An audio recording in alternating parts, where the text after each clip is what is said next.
Absolutamente nada. Encara de cabeça erguida, onde for, sabe? E é assim que ele anda, é assim que a gente vê o Bolsonaro nas ruas. Né? E a gente sabe, a gente vê essa postura dele. Por que o povo está do lado dele? Tenha certeza que realmente ele está... Tá, mas vamos supor aqui um exemplo, irmão. Vamos Se lá. o Bolsonaro... Os caras condenam ele, Bolsonaro vai ser preso, Bolsonaro preso.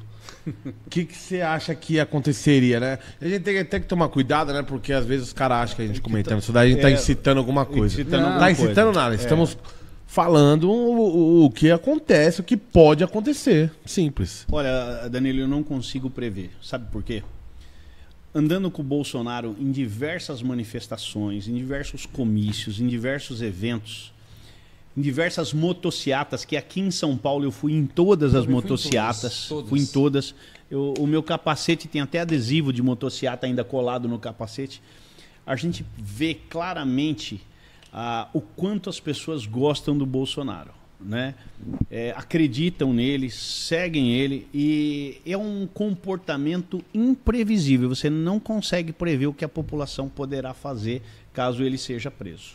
Caso ele seja preso.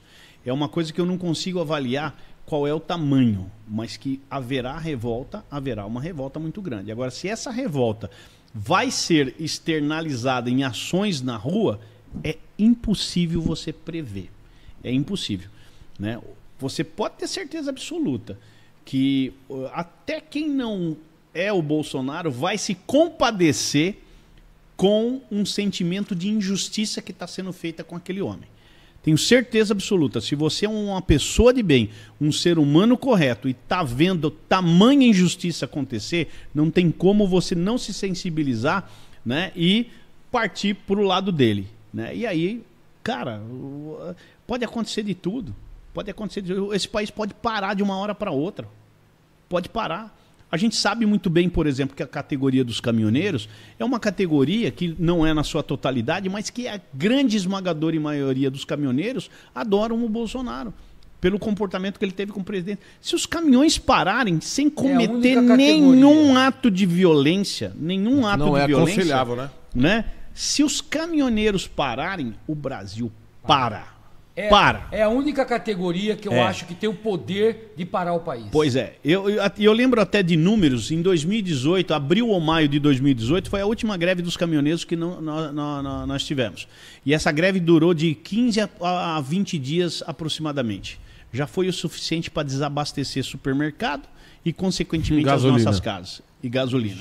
Você começou a ficar no osso. Lembra disso? Lembro, cara. E deixar estocar. Eu fazia uma raiva da porra pros caras, porque meu carro era gás. Aí eu parava no posto, tô abastecendo aqui no posto. Tem combustível aí? Tem combustível? Não, pois é. Gás. E mais um número que eu vou dar para vocês aqui. Naqueles 10, 15, 20 dias que o Brasil praticamente parou, só o estado de São Paulo perdeu 300 milhões de reais em arrecadação de imposto. Em 15 dias. 300 milhões de reais. É muito dinheiro. Então o Brasil para, o Brasil afunda. E alguém cometeu algum ato de violência? Não. O cara simplesmente guardou a chave dentro do armário e não sai mais com o caminhão. Eu vou falar uma coisa para o senhor. Infelizmente, eu vou falar isso com muita tristeza. Porque os caminhoneiros foram vistos como vilão naquela época. Naquela época, muita gente... esses caras aí parando, não sei o quê. Gente reclamando. O brasileiro, ele não tem a noção ainda de ser um cara brigador pelos seus direitos, pelo país. Eu pergunto para esse brasileiro... Pelo país. Eu tenho contato com alguns caminhoneiros. Eu pergunto para esse brasileiro que chamou o caminhoneiro de vilão se ele trabalharia, se pagaria para trabalhar. É o que está acontecendo. Porque foi o que aconteceu em 2018. Não, e é o que está acontecendo agora. Está voltando a acontecer. Meu irmão, se um caminhoneiro hoje perder um pneu na viagem dele, um pneu custa R$2.000, R$2.500, o lucro daquela viagem foi embora. Aí o cara não é obrigado a trabalhar para os outros de graça. Ele tem que ganhar, ele tem que ter lucro. E isso foi um dos motivos. Que isso, eu vou lá para ficar... Eu fico em casa quieto. Vou arrumar outra coisa que fazer, vou fazer um Uber, deixo o caminhão parado. Eu vou meter o caminhão na estrada para quê? Para depois ter que pagar a conta no banco, entregar o caminhão para o banco e aquelas complicações todas que o caminhoneiro tem. É muito sofrido. O caminhoneiro, ele vive no fio da navalha. Na margem. Né? Na margenzinha ali para pagar o banco e sobrar um pouquinho para botar comida de casa. Eu conheço, tem amigos meus são donos de transportadora, amigos meus são caminhoneiros, estão na estrada trabalhando. Não dá para você judiar de uma categoria, mas fica aí o alerta. Fica aí o alerta, né? Um exemplo que você perguntou, viu, Danilo?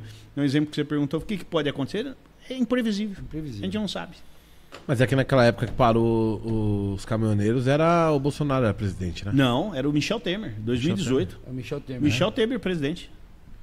Michel Temer? Não, 2018? Não. A campanha do Bolsonaro foi em 2018, ele começou a governar o país a partir de 19. 19, tá certo. A partir de Mas 19. o Temer era... Michel Temer, lembra que a Dilma sofreu impeachment em pode abril crer. de 2016 e a partir de então o Michel Temer assumiu a presidência. E aí era o Michel Temer o presidente.